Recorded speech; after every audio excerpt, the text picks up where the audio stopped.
Hello guys, welcome back rock stars. Welcome to my channel. I'm Natty Rock and today we're going to be reading Dracul, the book that you guys have chosen. I'm really excited for this book. I think it looks really good. We read the first page last time. I'll be starting from scratch again this time for my replay crew. I hope you enjoy it. I hope that you come and join us for the next time that we live stream the following part of the book. So this should be a really fun day. You might, if you're on the replay crew, check the timestamps. You might want to fast forward to when we start reading. I'm going to do a little bit of housekeeping really quick while we wait for everybody to join the crew. So, and say hello to everybody. Krista said, hello everyone, please come on in and grab a seat. I'll be walking around with the snacks and Danette is in charge of the cocktails. Yeah, we're waiting for the cocktails now. I can't wait for the snacks. It sounds good. Chris is a great thumbnail, Natty. Very Dacre Stoker vibes you're giving. Thank you. Thank you. I'm trying my best. I think this is gonna be the vibe for the streams. I'm probably gonna wear this same top jacket thing, kimono, whatever you want to call it, probably for the streams just because I feel like it fits. I feel like it fits the makeup, the whole look. This is gonna be the mood for all of these streams. Actually, I really want to like kind of turn the lights down a little bit somehow. I should have done that earlier.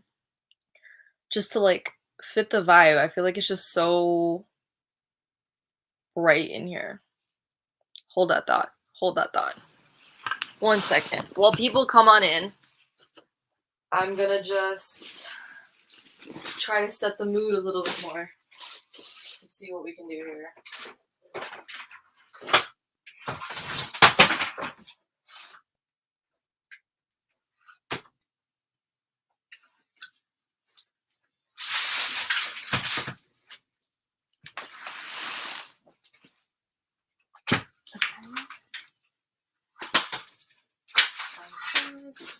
Come on.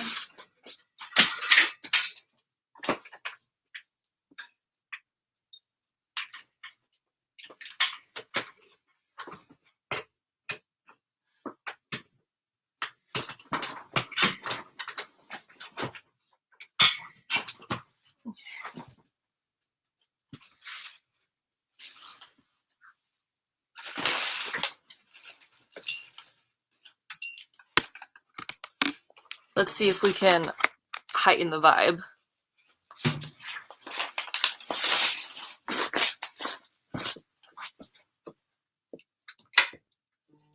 Is this a vibe? Do we like this? Ooh, wait, is this a vibe? I feel like this is a vibe. The mood has been set so much more now, in my humble opinion. I like this. Crystal said, I'm vibing this vibe.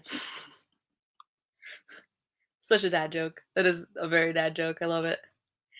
But I like this so much more. I feel like it hits different, you know? Danette just made it. What is up, Danette? Welcome. All right, so we got the mood, we got the book, we got the candles. I feel like they look decidedly more fake when they're turned around. Yeah, they look decidedly more fake. All right.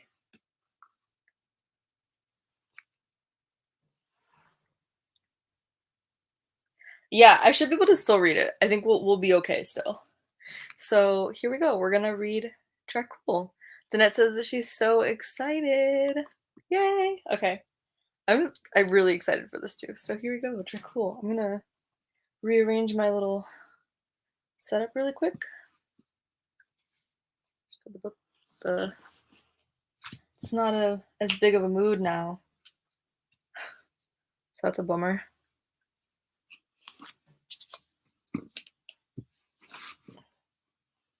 Let us reset the mood very quickly. Okay, that feels like a vibe. I like this. All right, so here we go. We are starting reading Dracul. It is 5 minutes in. All right. So we know the basis of this. I will add, I should add like a little bit more of a description to the description box of this book. Um, but, this is the story behind the story of Dracula, as told by Bram Stokers' great-grandnephew. So as I said last time, for all those who know monsters are real. I'm going to start off with reading some of the little bits and pieces before the writing. I love this. Danette says that she's snuggling in bed. How these papers have been placed in sequence will be made manifest in the reading of them. All needless matters have been eliminated so that a history may stand forth as simple fact. I have collected these documents and organized them from those involved with their knowledge and desire to share what occurred. A bleak and formidable time. Interspersed you will find my narrative to create a whole. Take from this what you wish. And as I showed last time, here is Bram Stokers' Dublin and Europe from the years 1847 to 1868.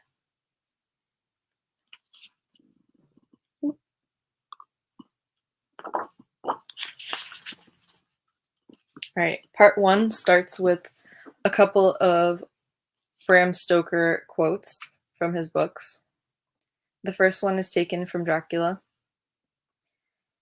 I am quite convinced that there is no doubt whatever that the events here described really took place, however unbelievable and incomprehensible they might appear at first. This was taken from the recently discovered original preface, which was extracted prior to publication. And this is taken from a different Bram Stoker book that I cannot pronounce. I heard a strange, shrill laugh, like the sound of a glass bell. It was her voice. I still shudder at it. This voice was not human at all. I don't know if I should put up the book while I read it or not. I don't know if that makes it a little better for you guys. Bram stares at the door. Sweat trickles down his creased forehead. He brushes his fingers through his damp hair, his temples throbbing with ache. How long has he been awake? 2 days? 3? He doesn't know. Each hour blends into the next. A fevered dream from which there is no waking, only sleep, deeper, darker. No! There can be no thought of sleep. He forces his eyes wide. He wills them open, preventing even a single blink, for each blink becomes heavier than the last. There can be no rest, no sleep, no safety, no family, no love, no future, no... The door! Must watch the door. Bram stands up from the chair, the only furniture in the room, his eyes locking on the thick oak door. Had it moved? He thought he had seen it shudder, but there had been no sound. Not the slightest of noises betrayed the silence of this place. There was only his own breathing and the anxious tapping of his foot against the cold stone floor. The doorknob remained still, the ornate hinges looking as they probably did 100 years ago, the lock holding firm. Until his arrival at this place he had never seen such a lock, forged from iron and molded in place. The mechanism itself is one with the door, secured firmly at the center with 2 large deadbolts branching out to the right and the left, and attached to the frame. The key is in his pocket, and it will remain in his pocket. Bram's fingers tightened around the stock of his Snider Enfield Mark III rifle, his index finger playing over the trigger guard. In recent hours, he has loaded the weapon and pulled and released the breech lock more times than he can count. His free hand slips over the cold steel, ensuring the bolt is in the proper position. He pulls back the hammer. This time he sees it, A slight wavering in the dust in the crack between the door and the floor, a puff of air, nothing more, but movement nonetheless. Noiselessly, Bram sets the rifle down, leaning it against his chair. He reaches into the straw basket to his left and retrieves a wild white rose, one of 7 remaining. The oil lamp, the only light in the room, flickers with his movement. With caution he approaches the door.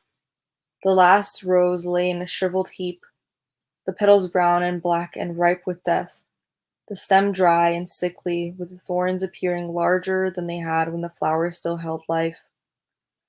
The stench of rot wafts up. The rose has taken on the scent of a corpse flower. Bram kicks the old rose away with the toe of his boot and gently rests the new bloom in its place against the bottom of the door. Bless this rose, Father, with your breath and hand and all things holy. Direct your angels to watch over it, and guide their touch to hold all evil at bay. Amen. From the other side of the door comes a bang, the sound of 1,000 pounds impacting the old oak. The door buckles, and Bram jumps back to the chair, his hand scooping up the leaning rifle and taking aim as he drops to one knee. Then all is quiet again.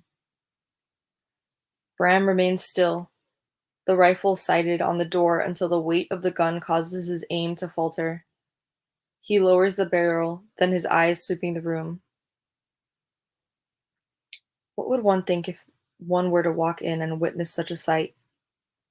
He has covered the walls with mirrors, nearly 24 of them in all shapes and sizes, all he had.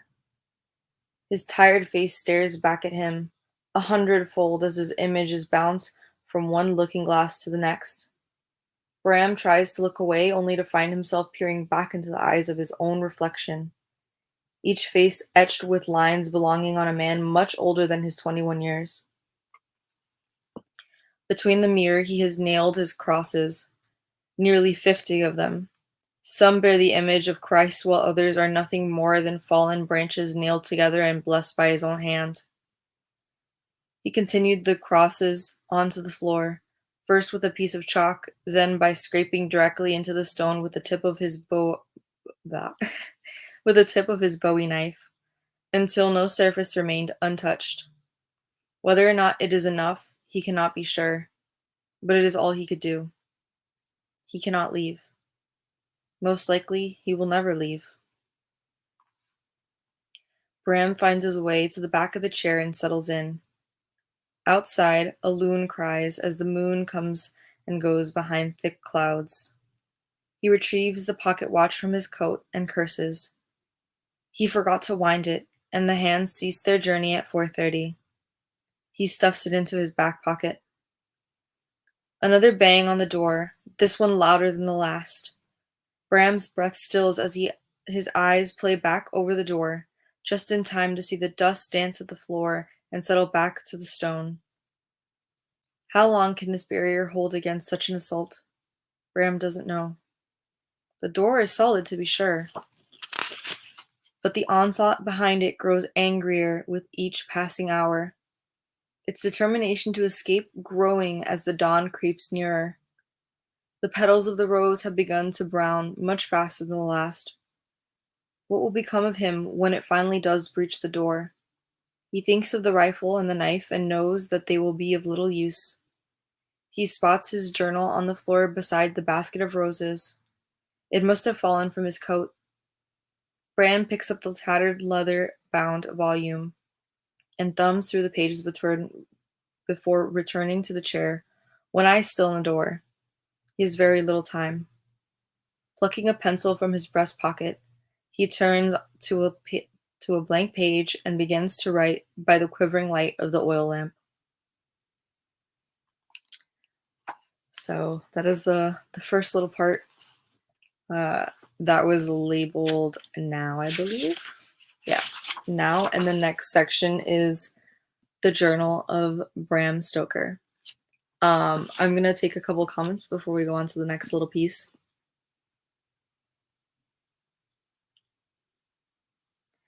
Jeanette said that she's closing her eyes and listening. Love that. John said, "This reminds me of that Seinfeld episode. You read on the show?" I don't remember that episode. And says, "Those black candles are witchy AF. Thank you." And Dragon Man just joined. Welcome, Dragon Man. We are reading Dracul. Uh, we have just finished reading a pretty scary encounter that Bram Stoker seems to be in the middle of with what we can only assume to be is a vampire. So this is what he writes in the middle of that encounter. The Journal of Bram Stoker. The Peculiarities of Ellen Crone.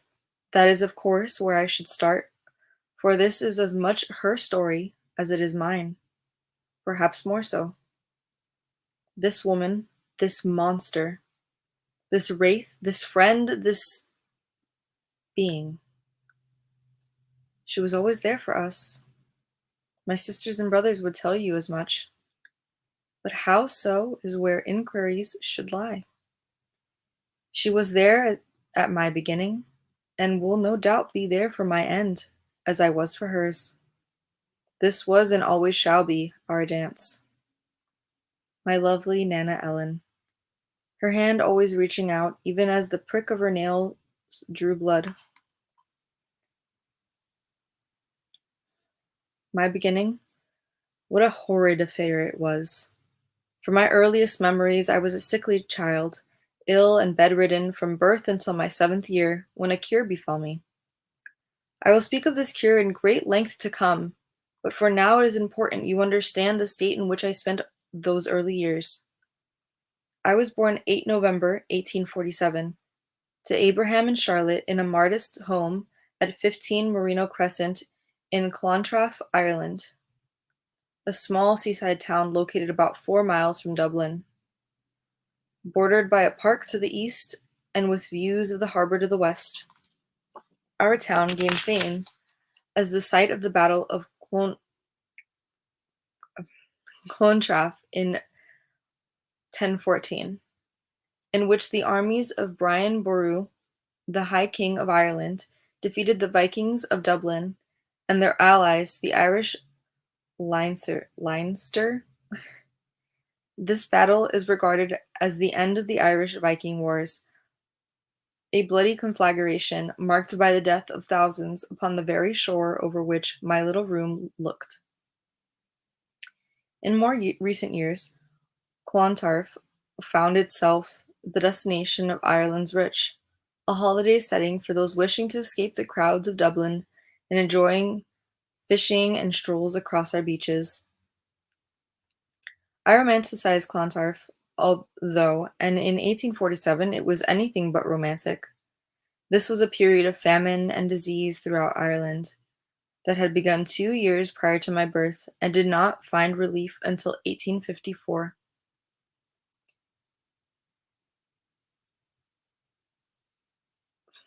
Phytophthora infestans, otherwise known as potato blight, had begun ravaging crops during the 1840s and escalated into an abomination in which Ireland would lose 25% of its population to emigration or death.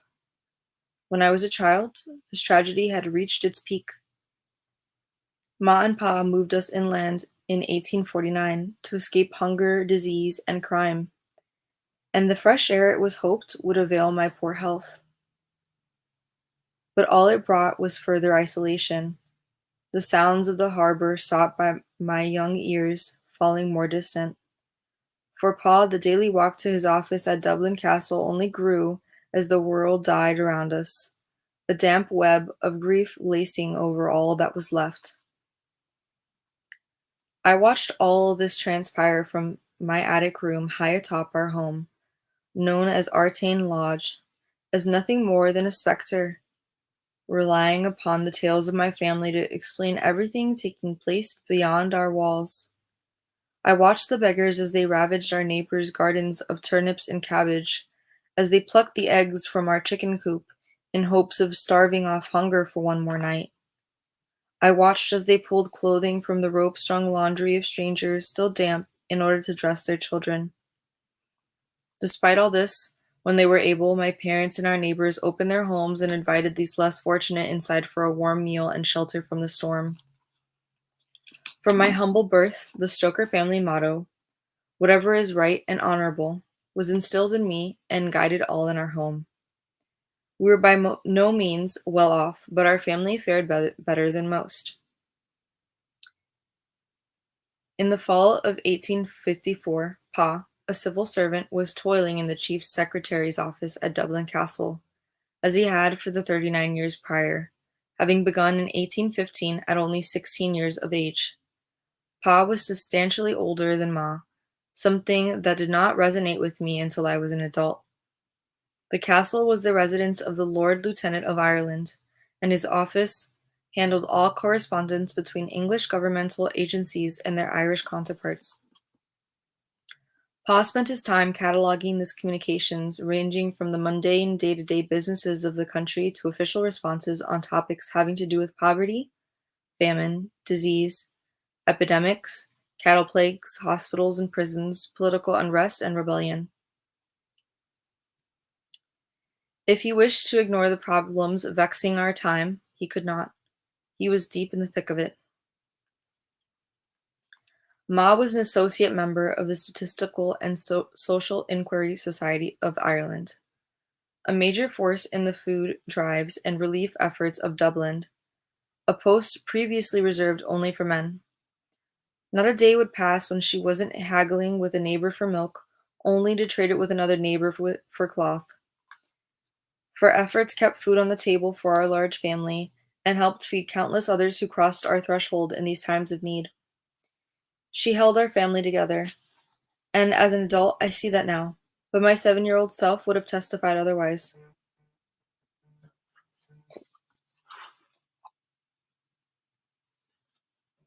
Give me 1 second, guys. I'm sorry.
All right, sorry guys. My friend scared me.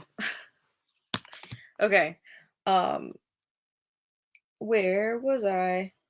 Actually, I want to see how much Mm-mm-mm. Okay, I see now. Ah, interesting. Okay, okay. So these are pretty short, like, interludes in between, which is kind of nice. It seems like the format is now and then his journal. So, like, present time, what's happening to him, and then what he's written in his journal.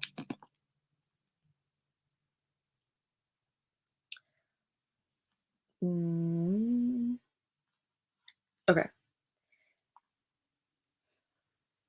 She held our family together, and as an adult, I see that now. But my 7-year-old self would have testified otherwise. I would have told you she locked me in my room, trading my happiness for isolation from the world's ailments, not willing to allow even the slightest exposure. Our house stood off Malahide Road, a street paved with some stone extracted from the quarry near Rockfield Cottage. I was confined to the attic, its peaked windows my only escape, but I could see much from such a height, from the farmlands around us to the distant harbor on a clear day, even the crumbling tower of Artane Castle. I watched the world bustle around me, a play for which I alone was the audience, my illness dictating my attendance. What ailed me, you wonder? That is a question with no real answer, for nobody was able to say for certain. Whatever it was, my affliction found me shortly after birth and clung on to me with wretched fingers. On my worst days, it was a feat for me to cross my room. The effort would leave me winded, bordering on unconsciousness. A mere conversation drained what little energy I possessed. After speaking but a few sentences, I often grew pale and cold to touch. As sweat crawled from my pores and I shivered as my moisture met the seaside air. My heart would sometimes beat fiercely in my breast, irregular, as if the organ sought rhythm and could not find it. And the headaches, they would befall me and linger, day upon day, a belt tightening around my head at the leisurely hand of a fiend. I spent the days and nights in my little attic room, wondering if my last dusk had just passed or if I would wake to see the dewy dawn. I was not entirely alone in the attic. There were two other rooms. One belonged to my sister Matilda, 8 at the time, and the other was occupied by our nanny, Ellen Crone. She shared her room with baby Richard, my recently born brother, and her most pressing charge. The floor below mine housed the home's only indoor privy, as well as my parents' room and a second bedroom occupied by my other two brothers, Thornley and Thomas, 9 and 5 respectively. At the ground level could be found the kitchen, a living room, and a dining room with a table large enough to seat the entire household. There was a basement as well, but Ma forbade me from ever descending those steps. Our coal was stored down there, and exposure to its dust could consign me to my bed for a week. Behind our house stood an old stone barn. We had 3 chickens and a pig there, all tended by Matilda, from the time she was 3 years old. In the beginning she named the pigs, but around her 5th year she realized someone was switching the larger sows for smaller ones at least twice a year. By her 6th year she realized those same pigs went to the butcher and found their way onto our supper plates. She stopped naming them. Over all this, Ellen Crone watched.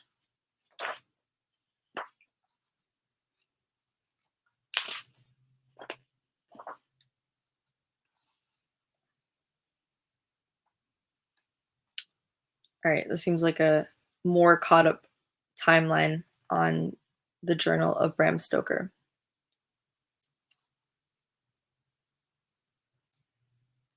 Just gonna catch up on if anything I missed. Crystal said, "Sorry guys, I've been listening but cleaning away from my keyboard. I hope everyone is doing good. I hope you guys are enjoying this. Let me know what you guys think so far. Is this going well? Do you guys enjoy this?" I think I'm gonna steal this pillow. Okay, that's way better.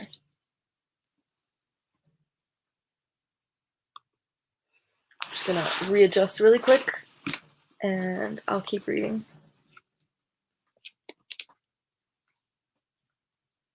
And Crystal, of course, being nice, said, "Smash those likes, I double dog dare you." So thank you, Crystal. I appreciate it. Looks like Jeanette's doing all good, so glad to hear it. All right. The Journal of Bram Stoker. Where to start? There's so much to tell and precious little time to tell it. But I know when all things changed. By the time one particular week came to a close, I would be healed. Our dear Nana Ellen would be gone, and a family would be dead. It started innocently enough, with a little eavesdropping. We were but children, me 7, Matilda 8, and yet that fall season was never to be forgotten. And it began with only 2 words. October 1854. Buried alive. Matilda said again, her voice low. That's what she said. I heard her true. Although she was only a year older than I spent many of my waking hours in Matilda's company, particularly when I found myself confined to my room as I was today. We were standing at my window, and Matilda was pointing towards the harbor. Ma said the man was dece- diseased, sorry. And when he pled for help, the men who answered only dug a hole in the earth and pushed him in. What type of person does it take to do that? How could others participate in good conscience? Ma said no such thing, I told her. Following her finger with my eyes, I tried to see through the fog rolling off the water. She did. If you ask her about it, I'm sure she would deny saying it. But she told Pa when he returned home from work not more than 20 minutes ago. I came to you straight away.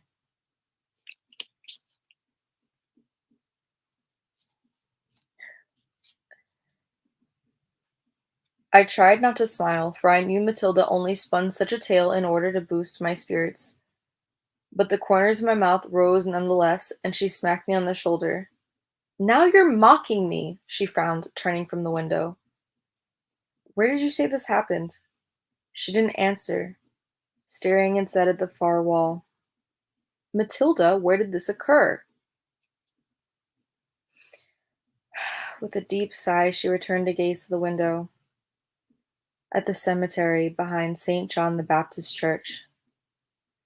She said they buried him amongst the suicide graves. Suicide graves? Matilda grew frustrated. I've told you about them before. They're hidden at the far east end of the cemetery, just beyond the wall, in constant shade. Anyone who takes their own life is buried there, as well as thieves and criminals and the like. There are a few markers or crypts, mostly just raw earth covering hundreds of dreary graves. It's not consecrated ground either, so the buried will never know peace. They spend eternity damned. So why bury a sick man there? You mean, why was this particular sick man buried alive there? If they buried him alive, he was in fact murdered, I said. He would be entitled to a burial as anyone else in blessed earth. You cannot hide a body amongst the common graves, but bury him amongst the suicides, and he will never be found.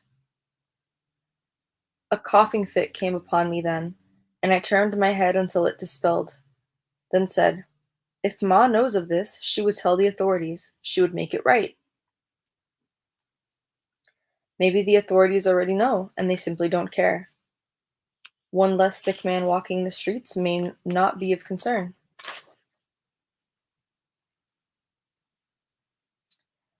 What did Pa say of all this? I asked her. Matilda crossed the small room to my bed and settled down on its corner, her finger twirling around her long blonde locks. At first, he was silent, considering the story. Then he said, Things are even worse in Dublin, before returning to the newspaper, giving it not another word. I don't believe any of this. You're just spinning tales again, I said, the smile edging my dry lips. It's true! What is true? We both turned at once to find Nana Ellen standing in the doorway with a lunch tray in hand. She entered the room with a skillful grace, sliding across the floor more than walking, her steps silent and sure, and placed the tray on my night table. Matilda's eyes met mine, and silently told me not to say a word about our conversation. Not that I had any intention of doing so. Nothing, Nana. Nana Ellen's eyes narrowed as she stared first at me, then at Matilda, and back again before returning to the tray and pouring a hot cup of tea. The talk between you two is horrid. Men buried alive in unmarked graves. Really? It is not the topic of adults, and most definitely not suitable for the likes of you. And why are you even out of bed? You're going to catch your death standing near the window. And then what? I suppose we'll have to dig you a little hole amongst the suicide graves and plant you along with the other sick." She gave Matilda a wink. "Think you can find time in your busy day of gossip to show me where to find this place and possibly fetch a shovel?" I scurried back to my bed and found my way under the covers. "You wouldn't," I said. Nana Ellen tried to hold a straight face. "I most certainly would. I've got my eyes set on this room of yours. Mine is getting a bit cramped with the baby in there." She picked up the little bell from my night table and gave it a ring. "There would be no more of this, then, would there? Sounds like a perfectly happy world to me." I tried to pluck the bell from her fingers, but she proved too quick for me. My reach only found air. "You know I didn't like to use that. Ma insists that I do." "So you don't believe me either?" Matilda frowned. Nana Ellen placed both her hands upon her waist and sighed. "I do not believe for an instant that the good people of Ireland would stand by and watch as a living man was pushed into an open grave to be forgotten. I think your imagination is getting the better of you. I'm sure you heard something, but it was not that. Maybe your time would be better spent in the kitchen helping your mother with dinner, rather than s- I think that was a typo, sulking around corners to glean conversations not meant for your young ears." "To be sure she said exactly that," Matilda pouted. Nana Ellen sighed and sat on the edge of the bed beside me, her slender fingers reaching out for my forehead. I shrunk back at her touch, her skin like ice. "You have a fever again, young man." She poured water from the pitcher on her tray into the basin beside my bed and moistened a cloth, wrung it out, and placed it across my scalp. "Lie back," she instructed.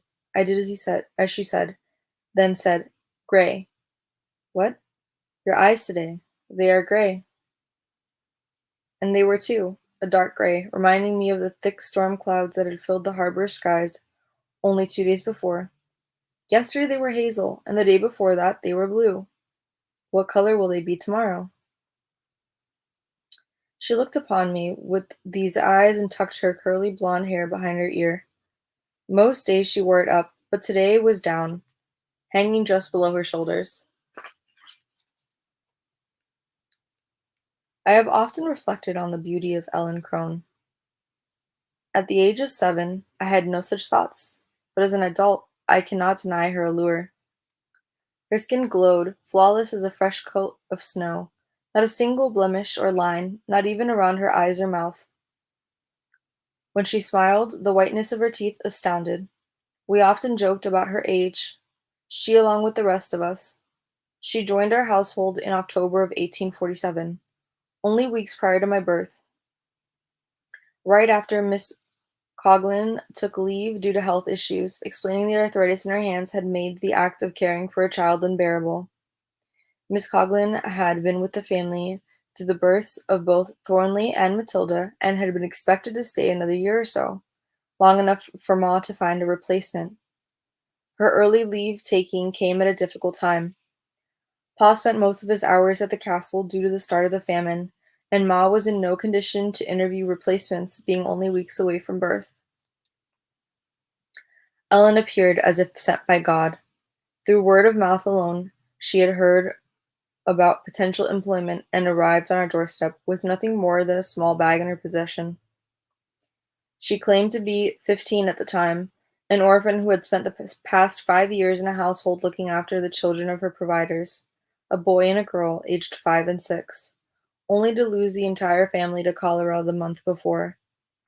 The mother of the house had been a midwife, and Ellen explained she had aided her with dozens of deliveries. She would be willing to offer her services in exchange for lodging and a small stipend for a short period of time, at least until after my birth, when Ma had time to recuperate. While Ma had time to recuperate. Ma and Pa had no other alternatives available to them, and they welcomed Ellen Crone into our home, where she immediately became indispensable. My birth in November of 1847 was a difficult one. I was born breeched, the umbilical cord wrapped around my neck at the hands of my father's cousin, a prominent Dublin doctor, who believed I was stillborn since I did not utter a sound. Uncle Edward Alexander Stoker declared that no heartbeat was found beneath my blue skin. But Ellen insisted I was alive, snatched me from him, and went to work breathing for me, her lips on mine for nearly 3 minutes before I finally coughed and joined the world of the living. Ma and Pa were amazed, and Uncle Edward claimed that this was nothing short of a miracle. Ma later told me she was sure I was dead in the womb because I rarely kicked. As a mother of two, she had real experience to draw upon, and she felt certain. For that reason, she hadn't allowed Pa to settle upon a name. It wasn't until I was breathing and proved alive that she agreed to the name Abraham, my father's namesake, and took me into her arms for the first time. And years later, Ma told me Nana Ellen had looked worn and haggard that night, appearing as if she too had given birth and that had taken every ounce of her strength. The moment I was tucked safely at Ma's side, Ellen had retired to her room and did not emerge for nearly 2 days, much to the dismay of Pa, who spent hours at her door in an attempt to coax her out, as he needed help with both the children and Ma. For those 2 days Nana Ellen went unseen. She finally emerged on the third day without a single word about the episode, and simply returned to her household duties. Pa would have had sacked her if he had a replacement, but there was none. In those first 3 days, my condition only worsened, and Pa feared I would not live another night. My breathing came in short gasps and became choked with fluid. I had yet to cry, and my eyes were unresponsive to any stimuli surrounding me. I would not take the breast. I would not eat at all. Ellen moved my cradle into her own room and remained with me for all waking moments, forbidding the others from seeing me. She insisted I needed rest. They reluctantly obliged, and on my 5th day, around 2 in the morning, my cries rose through the house for the first time. Cries loud enough to wake Matilda and Thornley, who also joined in with cries of their own. Pa helped Ma to Ellen's door, and when she opened it with my little form swaddled in her arms, everyone knew the danger had passed and I would live. Ma said Ellen looked far older than her years at the moment, worse than she had after my birth, worse than she had ever appeared since. After handing me to Ma, Ellen Crone continued down the stairs and out the front door into the dead of night. She did not return for 2 full days. When she did return, she was her youthful self again, cheeks flushed with color, eyes radiant blue, and with a smile on her lips for the ages. Pa didn't scold her for leaving this time, for my condition had worsened while she was gone, and somehow he knew she could help me as she had on both occasions prior. He returned my cradle to her bedroom, and there it remained as Ellen locked the door with the two of us secured inside. She would emerge with my healthy waxing and hers waning. This pattern would repeat dozens of times in those early years. She would nurse me back to health, then vanish for a few days only to return in good health and take in charge again. What transpired behind her closed doors was never revealed, and Ma and Pa did not ask, for her eyes told the tale. The deepest blue when her health proved strongest, pale gray shortly before she would take leave. I stared up into those now gray eyes, knowing she would be leaving again soon. Perhaps you should be focusing on your own health, and not these imaginary shadings in my eyes, which are no doubt just reflecting my clothing. Perhaps if I don a red dress, they will flame as red as Mrs. Nesbit's down the way after a night at the pub. You'll be leaving again soon, won't you? At this, Matilda perked up. No, Nana, you mustn't. You promised to sit for me so I can draw your portrait. But you have dozens already. You promised, she sulked. Ellen went to her and ran a finger over her cheek. I will be gone only a day or two at most. Don't I always return? And then I will sit for you for yet another portrait. While I'm away, I need you to look after your brother and help your mother. She has her hands full right now with baby Richard. Do you think you can keep the house in my absence? Matilda nodded reluctantly. Okay then, I best return downstairs and begin preparations for dinner. She placed her chilly hand upon my forehead again. If you don't improve, I will have to call upon your Uncle Edward. At this time my stomach twisted into a knot, but I said nothing. Matilda watched Nana Ellen leave, then scuttled to my side. I need to show you something. What? Her eyes drifted to the open door, then to her sketchbook, which she had left on the dresser when she first entered. Crossing the room, she closed the door, holding the knob to ensure the drafts of our home didn't seize the door and slam it shut. She retrieved her pad and returned to the bed. Do you consider me a fine artist? You know I do. This was no embellishment. From the time she was 3 or 4 years of age, it was obvious she possessed a skill unmatched by other children her age. In recent years, her drawings and paintings proved to be on par with many adults held in high regard. To prove it, Ma had commissioned a friend to show one of Matilda's paintings to a wealthy art lover in Dublin. She had not told the friend it was the product of a child, she had simply said the painting was a prized family possession she wished to have appraised. The man had offered 10 shillings for the piece, but Ma had declined, saying the painting was simply too treasured, one which they could not part with. Shortly after, Matilda was accepted into an art school in Dublin. I could tell by the expression on her face, though, she needed fresh praise. You are a fine artist, truly. Matilda narrowed her eyes, then patted her sketchbook. What I am about to show you must remain between you and me. You must promise you won't discuss this with anyone else. Before I could answer, a coughing fit came upon me, burning within my chest each husky gasp. Matilda quickly poured a glass of water and held it to my lips. I drank eagerly, the cold liquid quenching my raw throat. When the fit finally ended, I simply said I was sorry. Matilda ignored this, as was her way when it came to me being sick. I don't recall a single time she actually acknowledged my illness. She again tapped her pad, this time with impatience. Promise me? I nodded my head. I will not tell a soul. This appeared to be enough, for she flipped open the cover of the pad and thumbed through a number of pages before settling on one in particular. She held this picture up to me. Who is this? William Sear. He was a farmer over the hill in Puckstown, and the sketch showed him tending to the fields. She flipped to the next page. And this? Surely that is Robert Pugsley, I replied. He was riding atop his mobile butcher wagon. How about this one? Ma. And this? Thornley tending the chickens. This? I studied the image for a moment. A woman of 17 or 18, but not one I recognized. I don't believe I know her.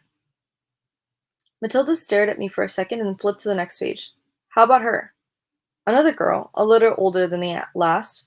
She seemed vaguely familiar, but I could not place her face. I shook my head. Matilda showed me pictures of 3 other women, the oldest no more than 20. This last had been painted with watercolors in an image with vibrant. The image was vibrant, a living being captured with such detail it seemed I could reach out and touch the paper and feel the warmth of her skin. I did not recognize these women, though, which seemed odd. I knew most of the residents living near our home, and Matilda wasn't and Matilda wasn't permitted to venture far from our door unless in the company of an adult. You don't know any of these women. I turned back through the pictures, taking the time to study each more closely. I could not place a name with the faces. I don't.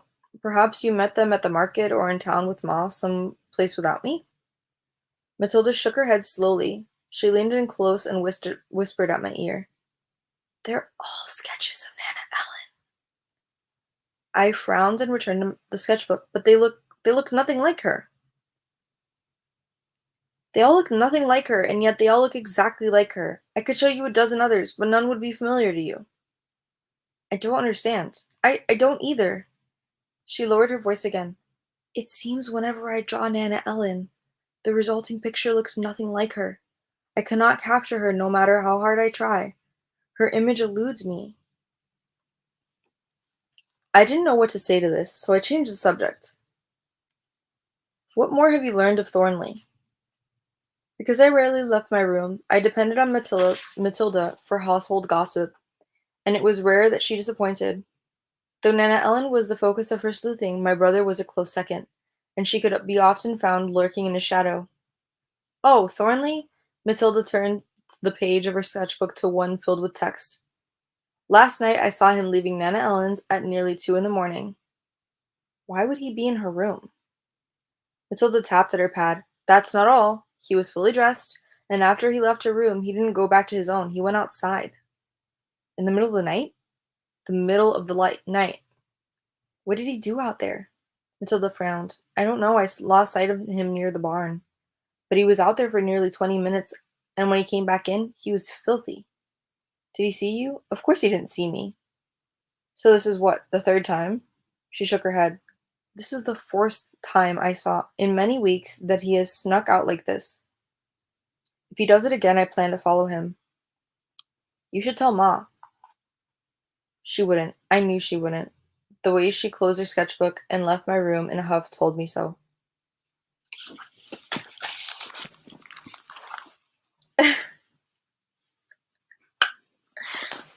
uh, that was not the end of a chapter, but I needed to readjust, so I'm gonna catch some conversation.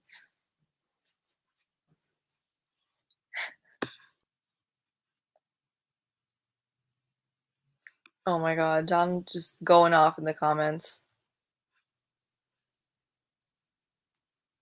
Oh my god.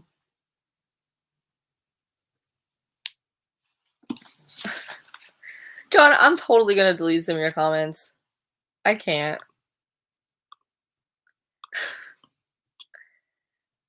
Looks like Boop joined the chat and said, can we never have a lighthearted conversation when I come in? God damn.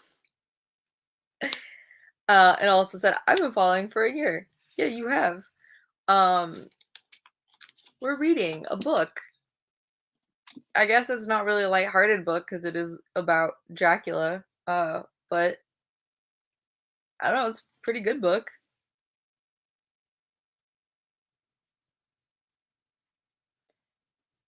Let's see here.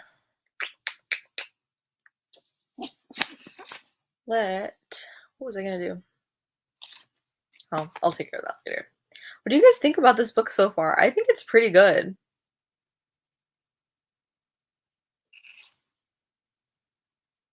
Oh, damn. Boop, what part of the world are you at that it's 12:30 at, like, AM? You def gotta go to sleep. And, like, I always start my streams way later than this. Like, this is usually when I start my streams. Wild. Hope you have a good night. Oh, Boop's from Norway. That's cool as fuck. Tanet said that she liked it. Crystal said, I love listening to you read. Great book. I feel like this is we're only on page 22, and it's, like, pretty damn good so far.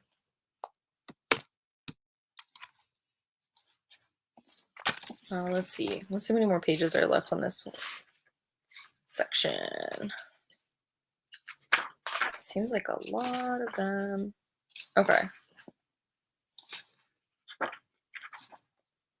We got like 10 more pages left on this chapter. Yes, sorry, I am talking to somebody on Twitch. Sorry, I usually pop up the stuff.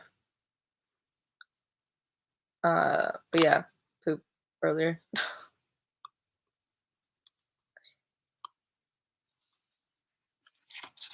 It's kind of hard because I don't know if my counter tells me how many people are on Twitch and YouTube combined or if it's only on YouTube.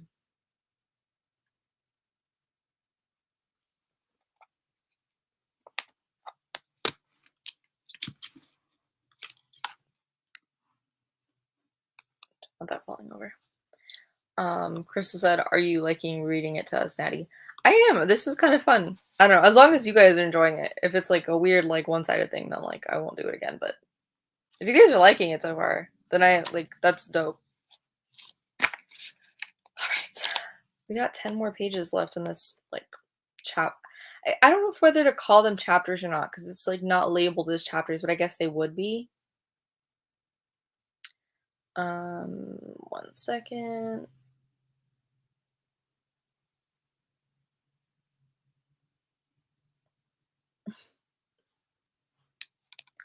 Yeah, I'm not sure. Well, I'm on StreamYard, so I'm not sure.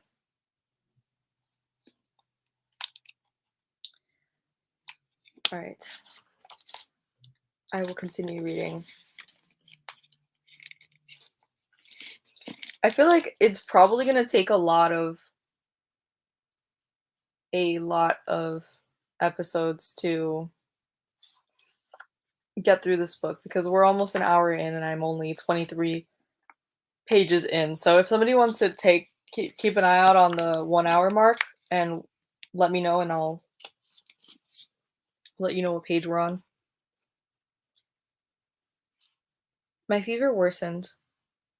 By the 9th hour of that night, my body screamed with pain and my bedsheets were drenched in sweat.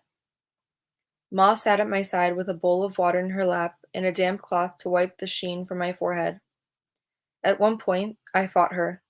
I was so chilled the cloth felt like ice against my skin. My arms flailed to bat her away. It was then that Thornley and Pa came into the room, holding me down, pinning my arms and legs at my side.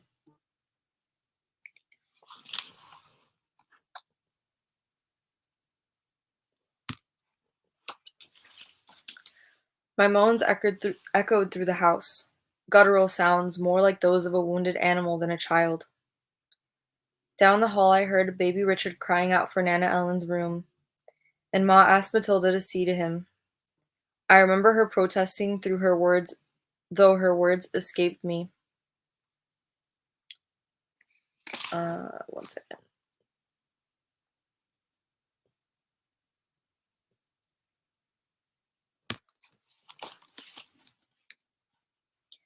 She didn't want to leave my side, but Ma insisted. She wasn't permitted to bring the baby into my room for fear of his catching whatever ailed me. I think we all knew to this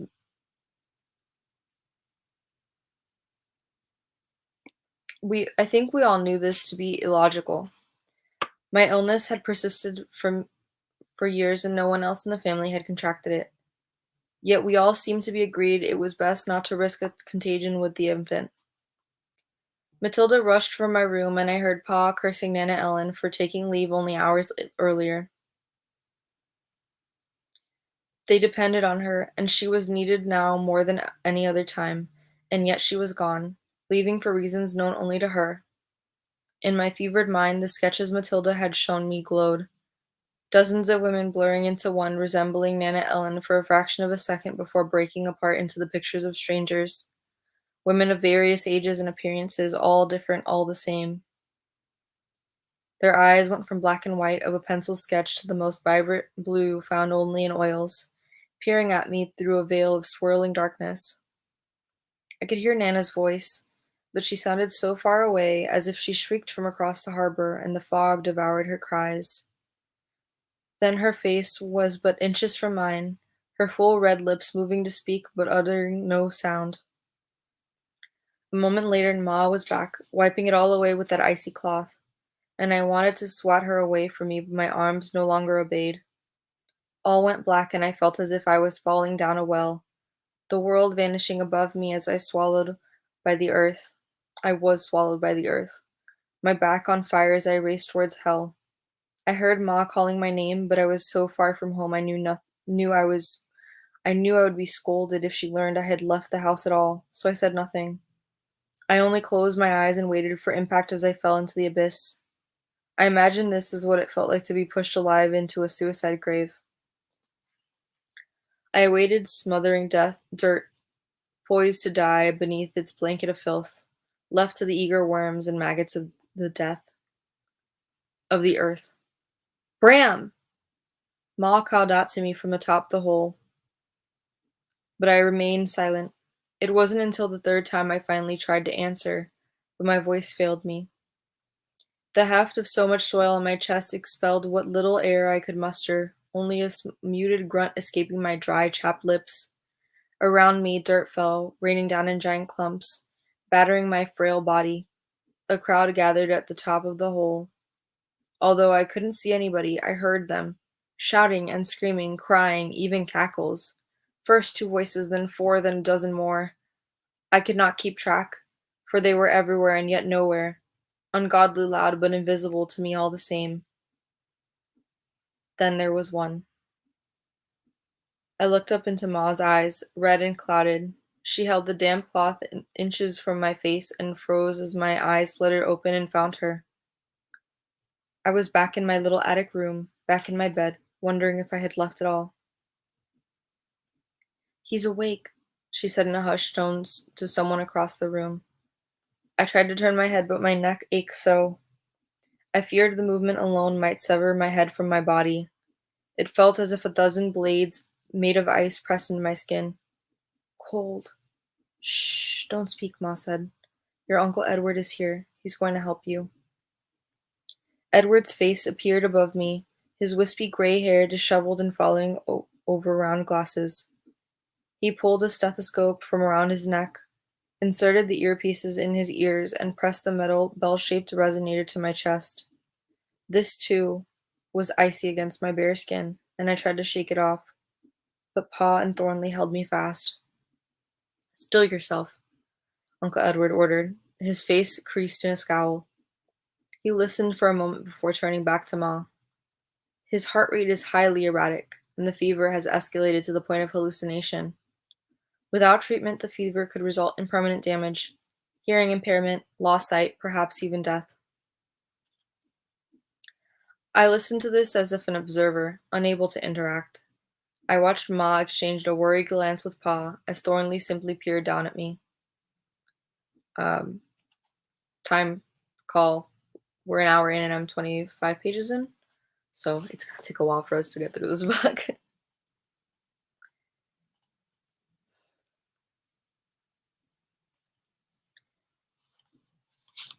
I watched Ma exchange a worried glance with Pa as Thornley simply peered down at me. "What do you suggest?" Ma asked of Uncle Edward. Her voice, usually confident and steady, now wavered.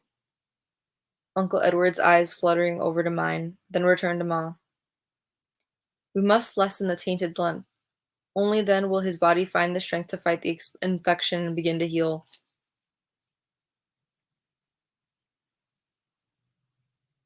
Y'all, we're gonna have to, like, do a little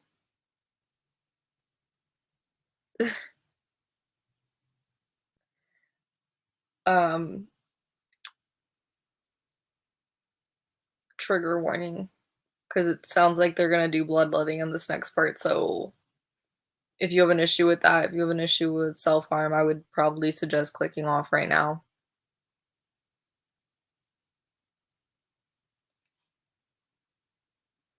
So, if that's a problem for you guys, I'm gonna give you a second to, like, click off because I think that's what they're gonna start doing.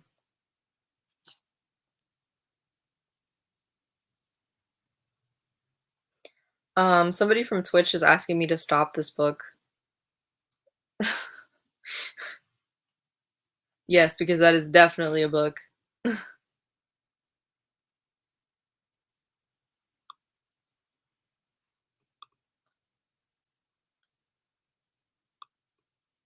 Yes, Callum, that's definitely Harry Potter and the Phantom Menace. Sounds great. I'm gonna continue reading Dracul. Looks like everybody's good in the chat.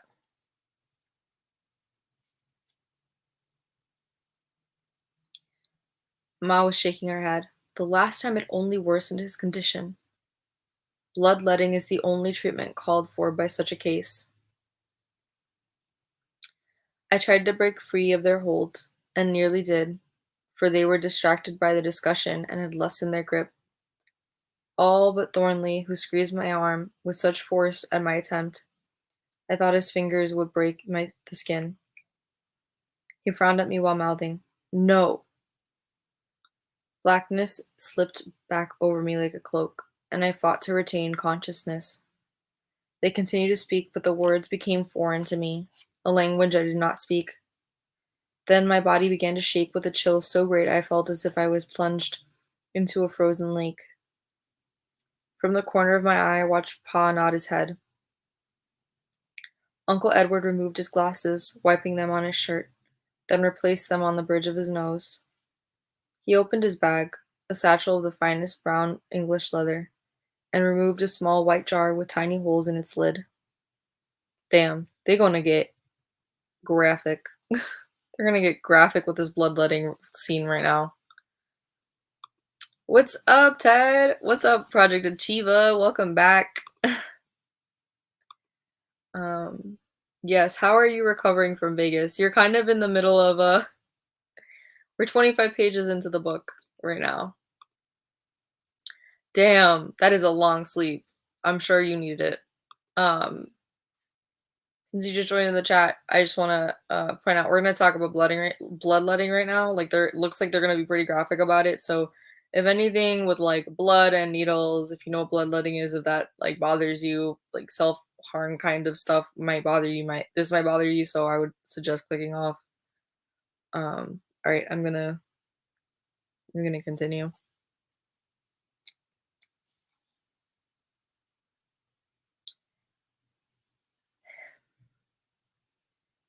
He pried it open. Well, I'm gonna go back a little bit. He opened his bag, a satchel of the finest brown English leather, and removed a small white jar with tiny holes in its lid. He pried it open, its rubber stopper emitting a pop as he did so, then retrieved a pair of large forceps from his bag. I tried to squirm again, but all strength had left me. I watched as he dipped the forceps into the jar and extracted a large leech, nearly 3 inches long. It wiggled grotesquely in the forceps grip, its body twisting this way and that, as Uncle Edward carefully lowered the creature towards my foot. Just before the leech disappeared from my line of sight, I spied the jaws of the eager sucker opening and closing with appetite as it neared my flesh. Ah, yikes. Just before the leech disappeared from my line of sight, I spied the jaws of the...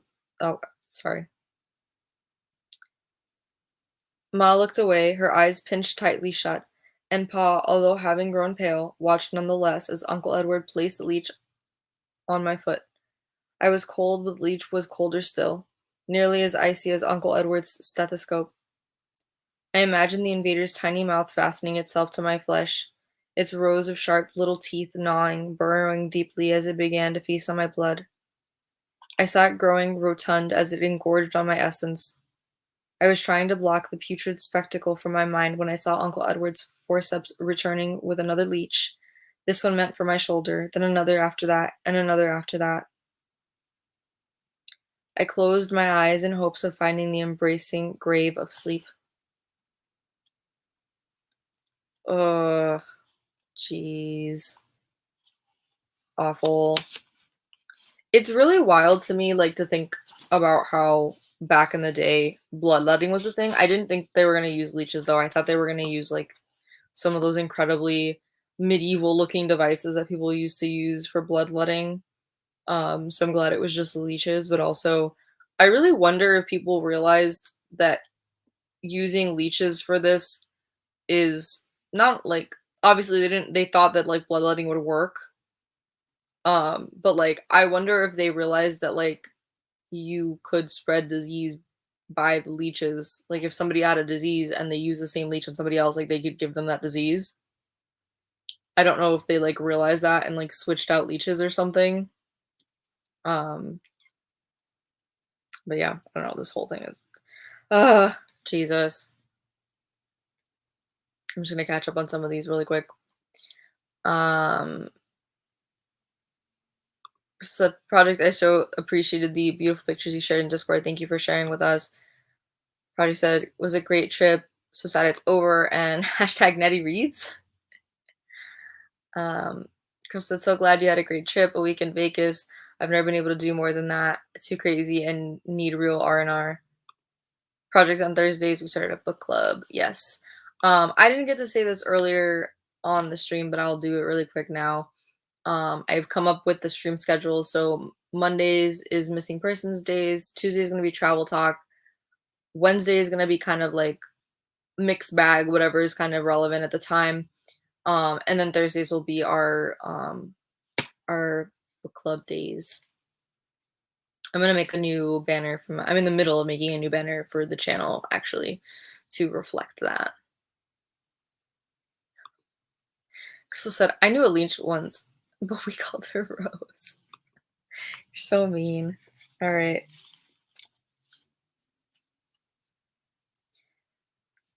Let's keep going. Voices shouted all around me. I could hear Ma and Pa, Matilda and Thornley, and even Uncle Edward. I tried to make out the words, forcing my ears to hone in on one particular voice or another, but they made no sense. When I tried to open my eyes, I observed only the thick tar of nothingness, as deep and forbidding as the bogs behind our home. I found myself drowning in it. For the briefest of seconds, I saw Matilda standing at my side, her face puffy and shining. In that instant, she saw me too, for her eyes grew large and her mouth opened long enough to speak my name, crying out loud enough to garner the attention of the others in the room. They looked first at her, then down at me. I spotted Ma running towards the bed from the far corner, and Pa leaning over me on one side and Uncle Edward leaning over the other. Uncle Edward waved a long metal thermometer around and barked something at Thornley, but everything said after Matilda cried my name became a lost language. I tried to force my eyes to lock onto Matilda's, to hold her gaze as if squeezing her fingers in mine, but her sweet face faded away. Nothing remained but a shadow, then nothing at all. Everyone out! I heard the words, but they came to me from such a great distance, barely audible over the cacophony. There was so much tumult around me that I believed I was hearing all the sounds in creation at once and the same time. Every hiss, utterance, squeal, and cry in the known universe in unison, each subsequent outburst louder than the last. So loud it wielded a wondrous pain, agonizing blades stabbing into my ears. And if I tried to comprehend what I heard, I knew it would render me insane. I want this room cleared now! It was Nana Ellen. I knew it was her. Somehow, even though the voice was not hers, but was instead a wail, a banshee shrieking into a storm-filled night.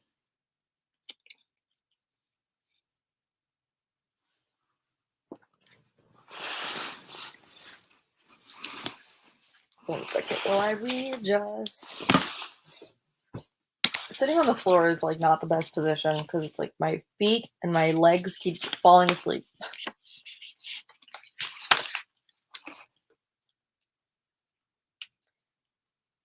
At that point, must have succumbed to the darkness. For an instant later, I found myself alone. Ma and Pa had vanished, as had Matilda, Thornley, and Uncle Edward. If Nana Ellen remained, I did not see her. Indeed, I did not see much of anything. All I saw were tiny pricks of light piercing the now fading black. For the first time, I noticed a smell, a musty odor much like a root cellar at the trail end of a winter, when only the rotting husks of summer's bounty remain, blanketed in mold and feasted upon by the insidious inhabitants of the dank earth. Nana Ellen, I whispered her name. So sore was my throat that I took my next breath in tiny gasps, my eyes tearing from the effort. Nana Ellen did not answer, yet I somehow knew she was in the room with me. I felt her presence in the musky darkness. I called out to her name again, this time louder than the first, bracing myself for the inevitable burn in my throat that came with the words. Again, she did not answer. I was cold and I began to shiver again despite thick quilts piled high around me. Pa had installed a small stove in the corner of my room to provide heat, and it had burned merrily when the others had been there. But now the stove was dark, the logs gray with cold dust and ash, as if weeks had passed since the last fire had graced the iron. Something stirred behind me to the left, and I twisted awkwardly in order to gain sight of it. My neck ached with the effort, and I tried to ignore the hurt, squinting against the pain. If this was in fact Nana Ellen, she moved far too fast for me to spy even a glimpse of her, for by the time my eyes found the spot where I thought she had been, There was nothing there but the corner of my dresser and the spectre of my coat hanging on a peg on the wall. The garment moved slightly, a fact not lost on me. My windows were all closed tight, so there was no wind to speak of. Something else caused the coat to shudder. "Why are you hiding, Nana Ellen? You're frightening me." The moment I said this, I wanted to take it back. Pa would have scolded me for displaying any sign of fear, let alone announcing it, but the words were out before I realized I should have stifled them. When there was no response, I fell still, forcing the shivers from my body long enough to draw in a breath and listen to the room around me. As I drew in the breath, I heard someone else do the same. This time the sound emanated from my right, nearest the door. I swiveled my weighty head that way, but I still saw nothing. The faintest of lights was crawling in from the hallway under the door, but it seemed to die at the threshold, as if held at bay by the much stronger darkness dwelling within. I expelled the air from my lungs, and again a similar sound crossed the room, the sound of someone breathing in sync with me. The moment I held my breath, my unbidden companion did likewise, as if engaged in an unsettling game of mimicry. I turned back to my bedroom door, to the sliver of light piercing the dark at the bottom. I thought I saw shadows moving through the light. I pictured Matilda with her ear pressed against the door and listening intently, her feet shuffling side to side as she heard nothing, then closing her eyes and hoping the loss of one sense would strengthen the other. I caught movement to my left and forced my head to turn back towards the small stove. This time I saw Nana Ellen. She was bent over the hearth, stoking the logs with the iron poker. They cackled and popped under her touch, and for a moment I caught sight of a single orange ember. Rather than adding kindling to coax the flames, she stirred the small hot spot and dispersed the glowing fragments of wood until they glowed no more. "I'm cold, Nana Ellen. Why are you putting out the fire?" The breath from my words lingered in the air above me, a mist of haunting white. Nana Ellen glanced up at me for the briefest of seconds, then she was gone. I wasn't sure if this was a trick the mischievous shadows were playing on me, or if I had blacked out again. But in that very instant she seemed to have vanished from sight. I caught a glimpse of her eyes before she disappeared, though, and they were glowing the brightest of blues. I found it odd that I could make out her eyes with so little light in the room, but I had no trouble seeing them, and there was a part of me that thought she wanted me to see them. Along with her eyes, I spied a smile edging across her red lips, and there was even a laugh, brief as it was, the only sound. When fingers brushed my cheek, I nearly jumped from my bed. My head spun around to meet them. Nana Ellen sat in the chair Ma had occupied earlier, her hand advancing to my forehead. I felt no heat from her touch, no warmth at all. She might as well have touched me with a stick of kindling or the point of a knitting needle. When she pulled away, I expected to see a gloved hand, but such was not the case. Her fingers were bare. I marveled at how they looked, the flesh creamy, fresh as a babe's, the nails long and perfectly kept. They were not so much the hands of a worker as those of a royal. Even my own hands, at the tender age of 7, bore the hallmarks of labor, and I was much more sheltered than any child my age. I did have a small scar on my left hand, just below the forefinger, that had never quite healed properly. I had caught it on the sharp edge of a window frame downstairs when I was a young boy. The ragged metal had cut right through my skin, sending forth a fountain of blood. I did not cry when it happened. Mom marveled at this, praising my bravery in the face of such an injury.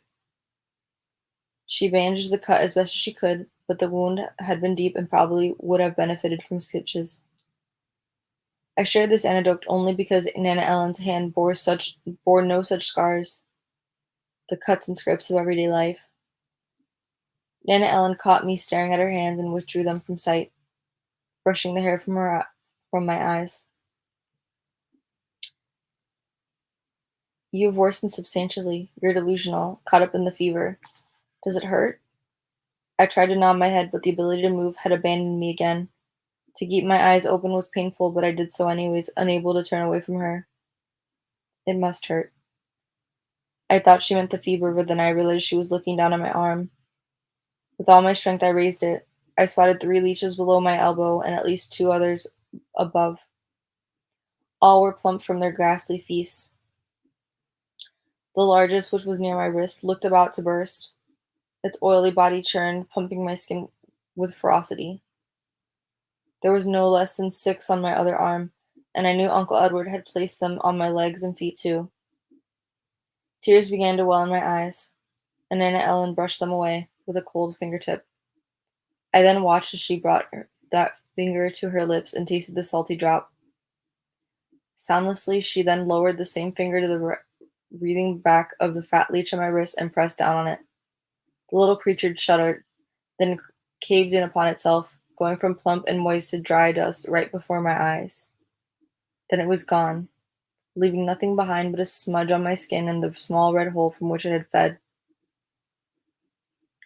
Nana Ellen's fingers came away red with blood, my blood. "Do you trust me?" she said. I forced a nod, unable to speak. "You shouldn't," she replied.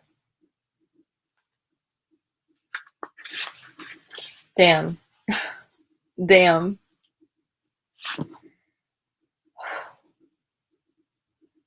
And that is the first 31 pages of Dracul.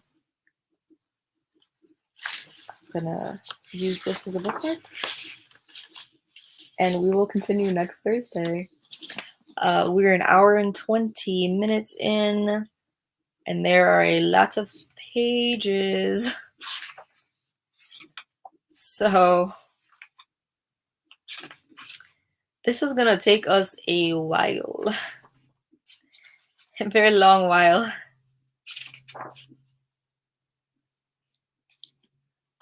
I hope you guys enjoyed that. Let me know what you guys think so far of the book. Yeah, it's gonna take a long time. If we're including the author's notes, there is 493 pages, and it took us an hour to get through.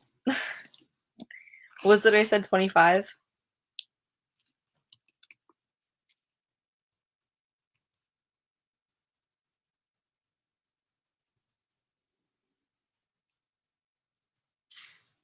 It will take us like 20 weeks or so to get through this book, so I hope you guys are ready for a long ride. Really glad that we didn't do it, because that would have taken like literally a whole year to get through. Yeah, I hope you guys enjoyed this reading of Dracul. I hope you guys will join me again next week, Thursday, for the next installment of Dracul. I think it's been a pretty good book so far. There we go. Yeah. So that's it. Thank you. I appreciate the reading of the book. I'm glad you enjoyed it. And Crystal said, smash those likes. I double dog dare you. Thank you, Crystal. Yeah, I hope everybody enjoyed this reading of the first 33 pages of the book. We will continue off on, or 31 pages of the book. We will continue again next Thursday. So if you guys aren't subscribed yet, please do, and hit the notification bell. Like I said, the stream schedule is now in place. So Mondays will be continuing to do missing persons days. Tuesdays gonna be travel talk. Wednesday's kind of a free for all, and then Thursdays will be our book club day. So I hope you guys are enjoying it. And I hope you guys stay safe, stay well. I will see you guys in the next one. I can't wait. All right.